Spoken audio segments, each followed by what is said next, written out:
So I was thinking about how to introduce this episode of the Voyage Cast, and it occurred to me that the movie Good Will Hunting might actually be a really good illustration here. So I want to bring you into the story just for a moment. Will is sitting with Skylar, this girl that he's with and dating, and this woman genuinely loves him. She wants to build a life with him. And she is going to be moving to California, and she invites him to move there with her. And what does he do? He blows up. He tells her he doesn't love her. He pushes her away so hard that it's almost like a violence in him, not because of who she is, but because of the ghosts that live inside of him. The years of childhood abandonment and abuse, the fear that he doesn't leave. And that's the kind of reaction we're talking about today. The ones that aren't about the person in front of you, but about everyone behind you. The patterns that can quietly destroy your marriage.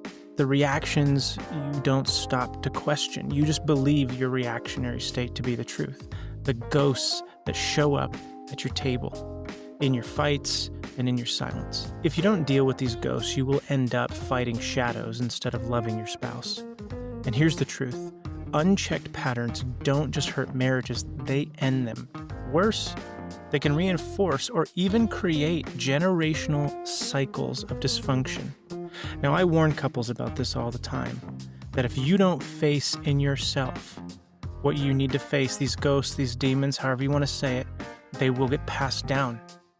It may be loudly passed down, it might be quietly or subtly passed down, but they will be passed down to the people you love the most. But when you face these ghosts, when you refuse to let your past dictate your future, that's when real change is really possible. Hey, this is Ed with the Voyage Cast, bringing you help beyond the office for the days when you need a little bit more than a session. And let me tell you, I think a lot of people need a little more than a session, especially with the issue that we're going to be talking about today. And the issue we're talking about today is posed as a question for today's episode. Are you reacting to your spouse or to the ghosts from your past? Now, let's think about it this way. Maybe your spouse raises their voice in frustration. You instantly shut down, not because they're dangerous or they're threatening you in some kind of way, but because conflict inherently, because of your childhood, always meant abandonment. Or maybe it did mean threat physically. Or maybe your partner's feedback feels like an attack against you specifically, and you snap not because they were cruel, but because it echoes the criticisms you carried from your parents. You see, these moments feel so real. You could swear that they're the same person standing in front of you from your past. But they're not. You know that, but you may not know that. They're about the echoes of your past. They're those moments when you were a child that got seared into your neuroanatomy, and now you can't seem to undo it. And when you don't pause to check your source, you end up fighting the shadows instead of loving your spouse. You end up fighting your past and repeating those patterns. So it's not just your relationship on the line. These unexamined reactions teach your kids how to argue, how to withdraw, how to deal with love or not. And without realizing it, you may be training the whole next generation to fight ghosts too. Many of these ghost-driven reactions show up in what John Gottman calls the 4 Horsemen of the Apocalypse. If you don't know about this, find one of his books, but I'm going to go over some of it today. The 4 Horsemen are this: criticism, contempt, defensiveness, and stonewalling. As a couples counselor, I see these in almost every single couples session, at least some version or some degree. They're not just bad habits, they're warning signs. If these become your go-to responses, research shows they predict divorce with staggering accuracy, I think in the 90th percentile. There are reasons these things happen, and they're not excuses, they're just explanations, and let's talk a little bit about it. Attachment theory tells us that childhood wounds often carry forward as anxious or avoidant patterns in marriage. If you grow up feeling unsafe, you may cling too tightly or pull away too quickly. Emotional reasoning, the belief that if I feel it, it must be true. As a cognitive distortion linked to anxiety and relationship breakdown, your feelings seem to matter more, but they don't always equal truth. And then, of course, as I mentioned, your neurological wiring. Your brain learns through repetition. If you've spent years responding to stress with anger, avoidance, or fear, Your brain has literally wired that as your default setting. Do you understand that? If you've done this your whole life, this is your default neurological process. It's like carving a trail in the woods. The more you walk it, the easier it becomes to travel. And then this next part I want to get into is called the amygdala hijack. Your emotional brain is faster than your rational one. I don't know if you know that. It sets off fight, flight, or freeze before your prefrontal cortex can catch up. That's why you sometimes explode, withdraw, or panic before you even know what's going on. For me, I come from a reactionary family, so for me, some of this is just native, I think. I don't know if this is learned or neurological for us, but we definitely go to this hijacked emotional state really quickly before we come to our wise mind.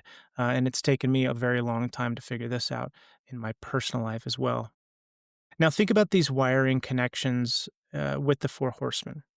If your default path is criticism, for example, your brain wires itself to attack instead of invite dialogue. If contempt becomes your pattern, your brain learns to see your spouse as an enemy instead of a partner. I see this one a ton. These aren't just relational dynamics, they're neurological grooves that, with enough repetition, become common highways that your brain will travel when interpreting these emotional environments. So you're not crazy when your brain freaks out. You're just human. But being human doesn't mean you're doomed, and it's not an excuse to keep on being stupid in the way you behave. It means you just have work to do. And here's the good news. Just like trails in a forest, neural pathways can be rewired. Old dogs, so to speak, can learn new tricks. New patterns can be built. The brain can change, and each of the four horsemen has a remedy that begins the rewiring process. The next section I want to get into is feelings as messengers, not as your master. You need to shift the way you think about your feeling state because your emotions, though they might be real, they are not always reliable if we're honest. Think of them like warning signs or warning lights on the dashboard of your car. They tell you something's wrong, but they don't diagnose the problem. It's not displayed. Maybe in a Tesla, I don't know, but typical cars don't do that. There's a quote here from Jeremiah 17:9 that I think is apropos for this. The heart is deceitful above all things. That doesn't mean your emotions are evil. It means they need testing, not blind obedience. Psychologically, emotions are data points, not directives. They carry information, but they do not hand down commandments or dictates in how you should be handling your relationship or how somebody should be handling you, just because you feel a certain way. So what do you do when those emotions show up hot and heavy? To make this really practical, I want to go back to and borrow from John Gottman's research. He uses the image of the four horsemen of the apocalypse to describe the behaviors that are most destructive to our marriage: criticism, contempt, defensiveness, and stonewalling. But the good news is that each of these horsemen has a remedy. Here's how they look in action. Instead of criticism, try a gentle startup. Address the issue without attacking the person. For example, instead of saying, "You never listen to me," try, "I feel unheard when I'm talking, and I really need your attention right now." Instead of contempt, practice appreciation. Choose gratitude over disdain. For instance, replace an eye roll and sarcastic jab with, "I know you're tired, but I really appreciate you helping with dinner." Instead of defensiveness, accept even a small piece of responsibility, the littlest bit. Rather than, "It's not my fault you're always upset," try, "I see why that bothered you, and I could handle my tone better." For me, I definitely have tonal issues when I'm at home. I can definitely learn to handle my tone better.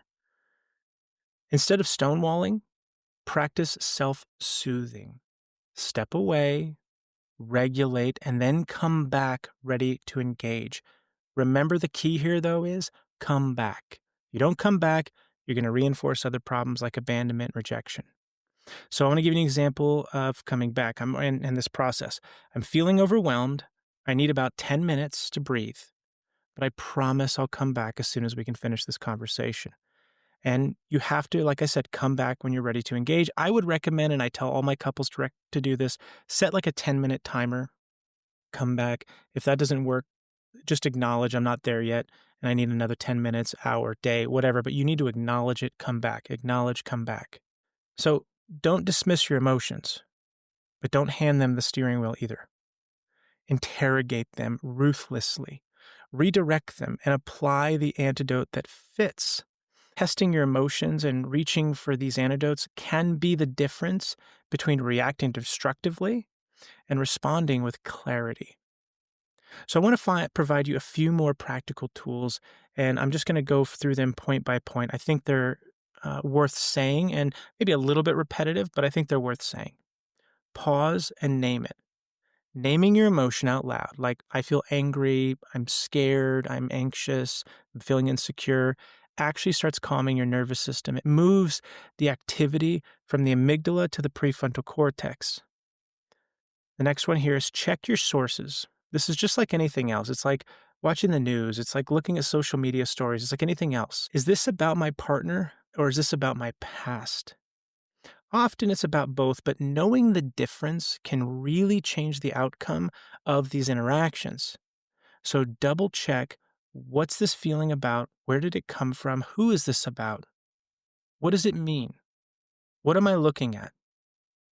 Here's a grounding question. Instead of assuming your feeling is fact, what else could be true right now? Is there another story here that I'm missing? Likely, and I tell all my couples this too, you're probably missing something. Differentiate. This one's hard, takes time, but you got to remind yourself, I am not my wounds. I am not my parents. I am not the worst things I've ever done or the worst things done to me. I can choose differently. These things do not own me. They do not control me. I can learn to be in charge. And that is the key. You don't just say it and suddenly you got it. I can learn to be in charge. Apply the antidotes. If you catch yourself in one of 4 of these horsemen of the apocalypse, shift deliberately to a gentle startup, to an appreciation, to a claim of responsibility or ownership, to a move to self-regulate or self-soothe your nervous system. Now, these practices aren't quick fixes, of course. They're disciplines, habits that over time shape your brain and potentially can rewire your relational patterns and maybe even rewire your future and maybe your kids' future. But they require humility, patience, and persistence. But they are the difference between sabotaging love and stewarding it. So let me push you a little bit more here before we wrap things up in this episode. Saying this is just who I am is not humility. It's avoidance. It's a way of dodging responsibility for your own growth. And if you keep hiding behind that excuse, your marriage will not change. You're basically stonewalling in a way. The future of your relationship, and maybe even the health of your family tree, truly does depend on your willingness to confront these patterns. You can break the cycle, of course, or you can pass it on. It's really up to you. Like I tell my clients, I'll tell you the same thing. It's no skin off my back what you do in your life, but it is your choice at the end of the day. These are your options, and you already know which one your spouse and kids are hoping you'll choose. So there's hope. Couples who practice mindful awareness of emotions, pausing, noticing, checking their reactions, that kind of thing, they tend to report higher satisfaction and resilience. And that's out of the Mindfulness Journal in 2023. The translation here is, this isn't a theory. It does work. Imagine what it would look like to stop fighting your ghosts, your demons of your past, to stop reacting to the shadows and start responding to the person right in front of you. Imagine your marriage becoming a place of healing, not just for you, but for the generations that come after you. You see, oftentimes in marriage, we don't really think about the next generation. We just think about how I feel right now. I need you to come out of that headspace and find inspiration for something beyond you. Now, grace means your past doesn't get the last word. You are not bound to your reactions. You can fight the ghosts, or you can love your spouse. That choice belongs to you. And maybe think back to Will in Good Will Hunting. He had to face the truth that it wasn't about Skylar, it was about his wounds. The same truth is for you. If you're willing to face your ghosts instead of pushing love away, you can write a different ending than the one your past keeps trying to hand you. That's what Will did at the end of the movie. He had to go see about a girl. And I encourage you to see about a healthier relationship. So this week, to do that, the next time your emotions flare up, don't obey them blindly. Pause, name it, ask, where can it come from? And choose a different response. Catch yourself in the moment where the 4 horsemen show up and reach for the antidote. That's how marriage shifts, and that's how a legacy can change. All right, well, thank you so much for joining me here on the Voyage Cast. If you like this episode, share it with a friend, like, subscribe, do all those things, because the algorithm overlords need me to tell you this, so that way this message can get out to those that need it. Okay? All right, we'll see you next time. Thanks so much.